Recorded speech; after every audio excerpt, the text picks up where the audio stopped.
Gold, trusted gold buyers. మీరు తాకట్టు పెట్టిన బంగారాన్ని విడిపించి ఈ రోజు ఉన్న మార్కెట్ ధరకు కొనబడను. ఎన్టీ రామారావు గారు లాంటి ఒక వ్యక్తి ఏ యుగానికో ఒక్కడ పుడతాడండి. యుగ పురుషుడు. డెఫినెట్గా యుగ పురుషుడు అనే సినిమా కూడా టైటిల్తో సినిమా కూడా తీశారు కదా సార్. ఆయనతో. ఎన్టీ రామారావు గారితో నాకు ఫస్ట్ సినిమా ఎన్టీ రామారావు గారితో పడిందండి. సార్. విశ్వనాథ్ గారిని కలిస్తే దేవులపల్లి కృష్ణశాస్త్రి గారు పరిచయం చేశారు నన్ను. పరిచయం చేస్తే అకౌంటెంట్స్ సెట్ అకౌంటెంట్స్ కావాలంటే రేపటి నుంచి వచ్చే అన్నారు. అని అంటే సెట్ అకౌంటెంట్స్ అంటే కూడా తెలియదు నాకు అప్పుడు. సార్. బిగినింగ్ కదా. అవునవును. సరే సెట్ అకౌంటెంట్స్కి రమ్మన్నాడు. ఆ సెట్ ఎక్కడ ఉంటుంది, అది ఏ స్టూడియోలో ఉంటుంది, ఎలా వెళ్ళాలి ఏమి తెలీదు. తర్వాత కాస్త పక్కన రూమ్లో సీనియర్స్ ఉంటే వాళ్ళని అడిగితే విశ్వనాథ్ గారి సినిమా అంటే వీనస్ స్టూడియోలో జరుగుతుందని చెప్పారు. ఆ నెక్స్ట్ డే మార్నింగ్ ఉన్న డ్రెస్సుల్లో ఒక మంచి డ్రెస్ వేసుకొని నున్నగా తలకు నూనె పెట్టుకుని అక్కడి నుంచి రంగరాజపురం నుంచి తేరంపేట నడుచుకుంటూ వెళ్ళారండి. సార్. దగ్గర దగ్గర ఒక 4 కిలోమీటర్స్ ఉంటుంది. లోపలికి వెళ్తే అంత ఎస్ఎస్లో కెమెరామెన్, నిండు దంపతుల షూటింగు. అప్పటికి అందరూ చంద్రమోహను, తర్వాత లక్ష్మి, రమాప్రభ, రాజబాబు, కైకాల సత్యనారాయణ అందరూ ఉన్నారండి. ఇంతలోకి ఎన్టీ రామారావు గారు కార్లు దిగారు, వస్తున్నారు. వస్తుంటే అందరూ లేచి అలర్ట్ అయిపోయి నిల్చున్నారు. ఎన్టీ రామారావు గారు సెట్లోకి వస్తూ ఉంటే ఒక ఏదో ఒక దైవాంశ సంభూతులు వస్తున్న ఒక ఫీలింగ్. నేను ఫస్ట్ టైం ఆయన చూడటం, రాముడిగా కృష్ణుడిగా చూశాం కదా. అప్పటికే చక్కగా తెల్ల పంచ, తెల్ల లాల్చి వేసుకొని ధవళకాంతుల్లో దగదగ మెరిసిపోతున్నాడు ఆయన. ఆయన మెరిసిపోయాడో లేదో అది పక్కన పెట్టండి, నేను మెరిసిపోతున్నాను ఆయన్ని చూస్తూ. అనుభూతి చెందడం. అనుభూతి. సరే కూర్చున్నారండి. కూర్చున్న తర్వాత సావిత్రి, రామారావు గారు వాళ్ళిద్దరికీ ఒక షాట్ అరేంజ్ చేశారు. ఒక చెట్టు, ఆ చెట్టు ముందు ఒక చిన్న దిమ్మె, ఆ దిమ్మె మీద ఇద్దరే కూర్చోవడానికి స్పేస్ ఉంది. విశ్వనాథ్ గారు షాట్ చెప్పారు, ఎస్ఎస్ఎల్ఆర్ గారు షాట్ అరేంజ్ చేశారు. దిమ్మెలో లెఫ్ట్ సైడ్నేమో సావిత్రి గారు కూర్చుంటారు, ఈ పక్క స్పేస్లో రైట్ సైడ్ ఉన్న స్పేస్లో ఎన్టీ రామారావు గారు కూర్చుంటారు. కూర్చున్న తర్వాత వాళ్ళిద్దరు సంభాషణ ఏదో డైలాగ్ ఉంది, అది షాట్. సరే రిహార్సల్ చేశారండి. రిహార్సల్ చేసి టేక్ అని అన్నాడు విశ్వనాథ్ గారు. బ్రదర్ టేక్ చేద్దామంటే ఓకే బ్రదర్ టేక్ చేద్దామన్నారు రామారావు గారు. అంటూ బ్రదర్ టేక్లో మసాలా వేస్తామండి అన్నారు రామారావు గారు. ఓకే బ్రదర్ అన్నాడు విశ్వనాథ్ గారు. ఆయన వచ్చి కూర్చోటానికి ముందు ఇలాగాని సావిత్రిని ఇట్ట అన్నాడు. అనేసరికి ఆ దెమ్మ మీద నుంచి సావిత్రి గారు కింద పడిపోయింది. ఎస్ఎస్ఆర్ గారు కెమెరామెన్ సావిత్రి ఏది అని అంటున్నాడు కెమెరాలో నుంచి చూసి. అంటే అనుకోకుండా జరిగినటువంటి మసాలా వేయటం అంటే ఆయన ఏదో గమ్మత్తు చేస్తాడని అనమాట. సరే మళ్ళీ కూర్చోబెట్టి ఆ మసాలా కాస్త రేంజ్ తగ్గించి మళ్ళా రామారావు గారు వచ్చి ఆవిడ పక్కన కూర్చొని డైలాగులు చెప్పారు. అదొక షాట్ అయిపోయింది. ఇది మీ ఫస్ట్ ఎక్స్పీరియన్స్? అది నా ఫస్ట్ ఎక్స్పీరియన్స్ సార్. సో తర్వాత షాట్లు తీస్తున్నారండి. షాట్లు తీస్తూ ఉంటే 11 గంటలకి అది ఎస్విఎస్ ఫిలిమ్స్, మిద్దే జగన్నాథరావు గారు ప్రొడ్యూసరు సార్. ఆయన వచ్చి 11 గంటలకి రామారావు గారి దగ్గరికి వచ్చి, అప్పుడు పెద్ద ఆయన అనేవాళ్ళం, రామారావు గారు అనేవాళ్ళం కాదు, పెద్ద ఆయన అనేవాళ్ళం.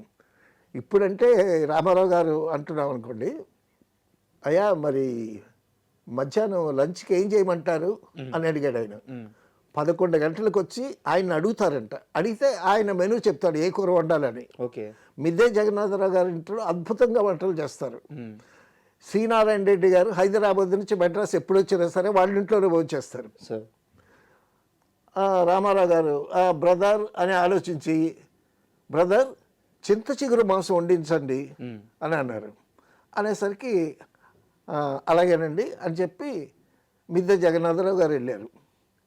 అది అన్సీజన్, చింత చిగురు దొరకదు. చింత చిగురు కోసం మెడ్రాస్ అవుట్స్కట్స్కి 4 జీపులు వెళ్ళేయండి. అంటే ఆ రోజుల్లో ఆయన మాట వేదం. వేదం. ఆ. ఆ. రోజు 11 గంటలకు వచ్చి ఆయన మెనూ అడగాలి నిర్మాతలు. నిర్మాతలు. ఆ ఫుడ్ తెచ్చి రెడీ చేస్తారనమాట. వేడి వేడిగా హాట్ బాక్స్లో తెచ్చి పెడతారు. ఆయన తినగా ఏదైనా మిగిలితే మా బట్టోడికి వేస్తారనమాట, తలాకేస్తారు. సరే వెళ్ళారండి. మొత్తానికి ఎక్కడో మరి చింత చిగురు చింతకు ఏదో తీసుకొచ్చారు, చక్కగా వండారు. వండి ఆ కూర తీసుకొచ్చి అప్పటికి 1 గంట బ్రేక్ అయితే ఎన్టీ రామారావు గారు తినేసే వరకు కాస్త ఆగండి. సరే మేము కాసేపు ఆగాము. ఇంతలోకి ఎన్టీ రామారావు గారు తినేశారు. తినేసిన తర్వాత ఆ చింత చిగురు మాంసం కూర మా వరకు వచ్చింది.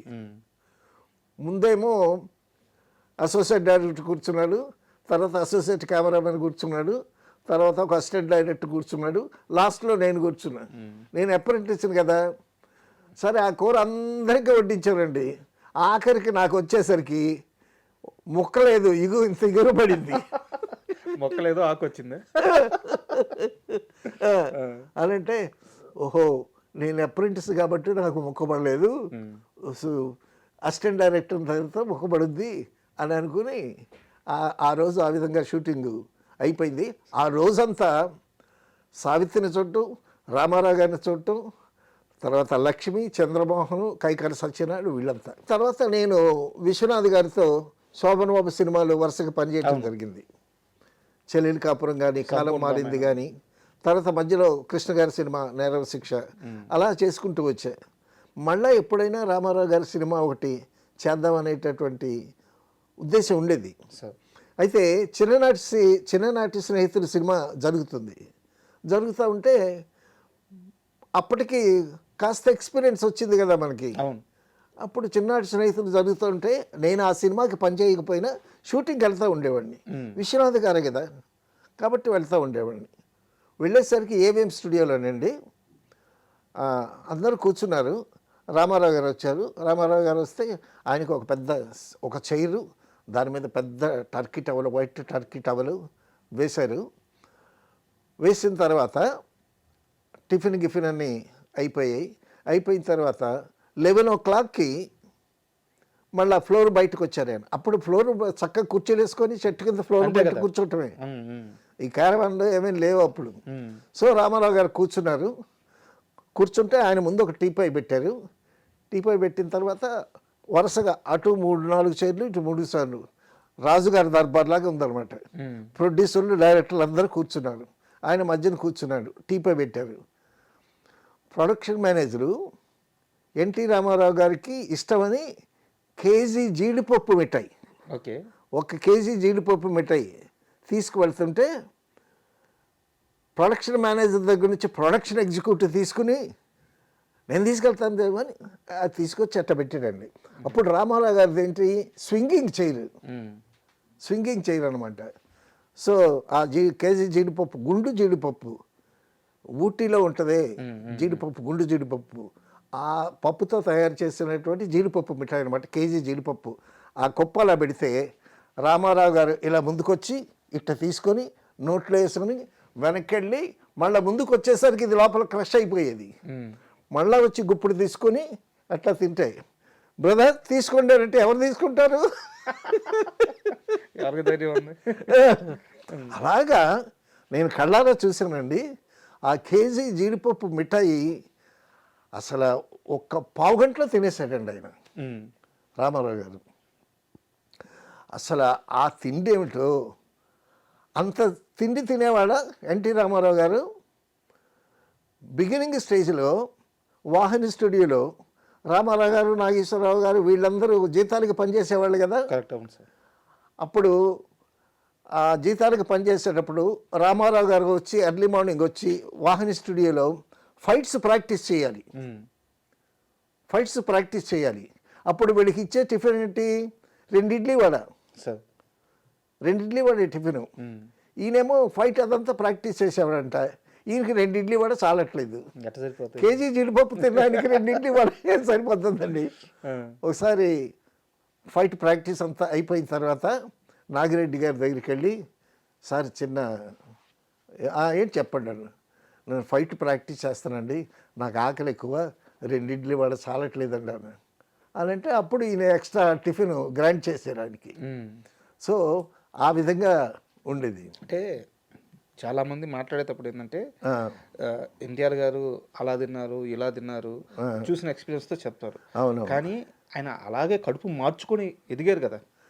కడుపు మార్చుకోవటం ఏంటండి, రాముడు కృష్ణుడు వేషాలు వేసేటప్పుడు ఆయన నిమ్మకాయ నీళ్ళే తాగుతాడు.